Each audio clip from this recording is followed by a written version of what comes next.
The Little Prince. I can read. 어린왕자 원서 읽기.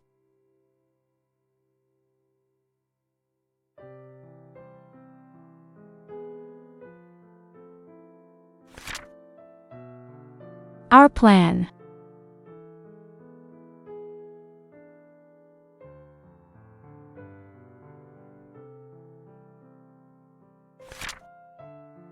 Chapter 2.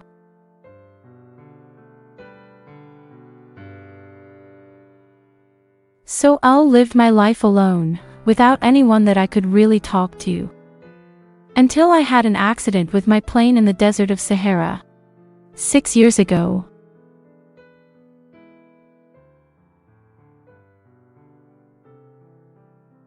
Something was broken in my engine.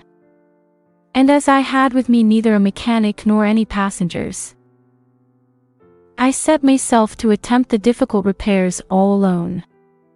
It was a question of life or death for me. I had scarcely enough drinking water to last a week. The first night, then, I went to sleep on the sand, 1,000 miles from any human habitation. I was more isolated than a shipwrecked sailor on a raft in the middle of the ocean. Thus you can imagine my amazement, at sunrise, when I was awakened by an odd little voice. It said, "If you please draw me a sheep." What? Draw me a sheep?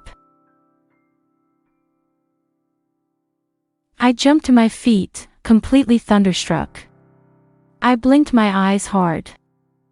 I looked carefully all around me. And I saw a most extraordinary small person, who stood there examining me with great seriousness. Here you may see the best portrait that, later, I was able to make of him.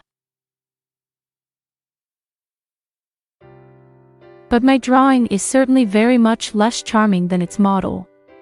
That, however, is not my fault. The grown-ups discouraged me in my painter's career when I was 6 years old. And I never learned to draw anything, except boas from the outside and boas from the inside. Now I stared at this sudden apparition with my eyes fairly starting out of my head in astonishment. Remember, I had crashed in the desert 1,000 miles from any inhabited region.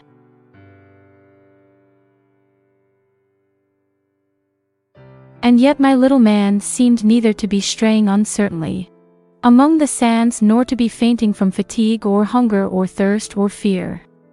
Nothing about him gave any suggestion of a child lost in the middle of the desert, 1,000 miles from any human habitation.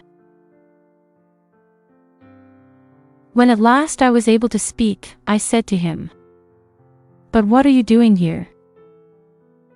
And in answer he repeated, very slowly, as if he were speaking of a matter of great consequence, "If you please draw me a sheep."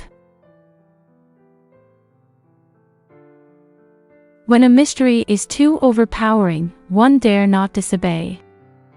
Absurd as it might seem to me, 1,000 miles from any human habitation and in danger of death, I took out of my pocket a sheet of paper and my fountain pen. But then I remembered how my studies had been concentrated on geography, history, arithmetic, and grammar. And I told the little chap, a little crossly, too, that I did not know how to draw.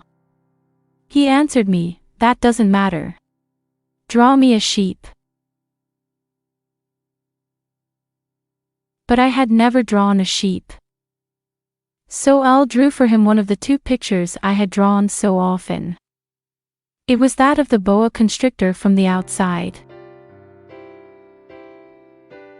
And I was astounded to hear the little fellow greet it with, "No, no, no. I do not want an elephant inside a boa constrictor. A boa constrictor is a very dangerous creature, and an elephant is very cumbersome. Where I live, everything is very small. What I need is a sheep. Draw me a sheep." So then I made a drawing. He looked at it carefully, then he said, "No. This sheep is already very sickly. Make me another."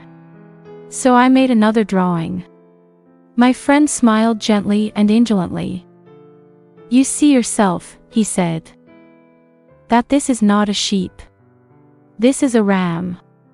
It has horns." So then I did my drawing over once more. But it was rejected too, just like the others.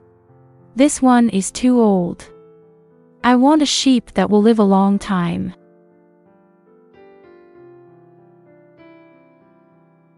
By this time my patience was exhausted because I was in a hurry to start taking my engine apart.